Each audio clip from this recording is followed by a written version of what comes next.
wrote David Bowie. And I started writing it in 2016 when he went back to his home world and left us stuck here on this shitty rock. I don't blame him. And I recorded this record with 15 members of David Bowie's band. Everybody from the pianist from Ziggy Stardust, Spiders from Mars, 1972, all the way up to the sax player from Black Star. I am literally the weakest link in the chain on this album. Now, it is a musical, and every musical should have a villain, and there is one. And every villain should have a villain song. As it happens, I'm already known for villain songs, so I was like, oh shit. This is gonna have to be the king of all villain songs, hence the title.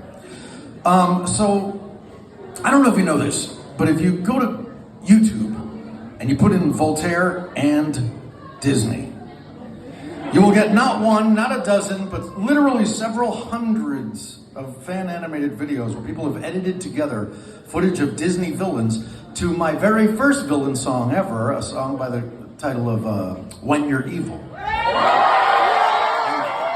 this phenomenon is so prevalent that at this point, it is obvious to the entire world, except Disney, that I should be writing villain songs for Disney. So on the Black Labyrinth, I thought to myself, how can I get Disney's attention? And then it hit me, plagiarism. Greedy little rat can't help himself. So I don't know if you noticed, but in The King of Villains, I quote every Disney villain who has ever sung or been sung about in a song. All right, now Disney's never hired me to write a villain song, but Cartoon Network certainly did. I'm going to be singing some of those songs for you very, very shortly. But before I get to that, a little origin story here. I stand before you on the King of Villains tour, a 56-year-old man who still to this day is trying desperately to become a Disney villain. I dress like a Disney villain. I make my apartment look like a Disney villain's lair. And one might ask themselves, how do we come to this point? How did we come to this? And if you think a difficult childhood was involved, you'd be right in my case. My childhood was unbelievably terrible, which inspired me to find out, because from the time I was zero, literally 0 years old, humans have been throwing so much darkness at me that by the time I was a toddler, I thought, what is this darkness that causes humans to do such wretched things? And I went in search of it. I wanted to find out what it was.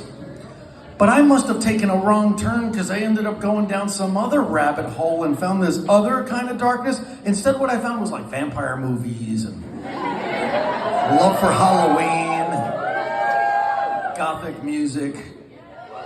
So I found this darkness, but I guess it wasn't the right kind of darkness because it only made my life worse. You know, people only bullied me more. In fact, my poor grandmother, my Cuban abuelita, on the day she died, I was already a grown man, and I was, of course, dressed like, Count Chocula. And she still could not accept that I was a good and decent human being because I dressed weird, so there must be something wrong with me. And I could tell you exactly what she told me. I can tell you that whole story. Or I could just sing it to you. And since this is not a TED Talk, or is it? I think I'll do just that.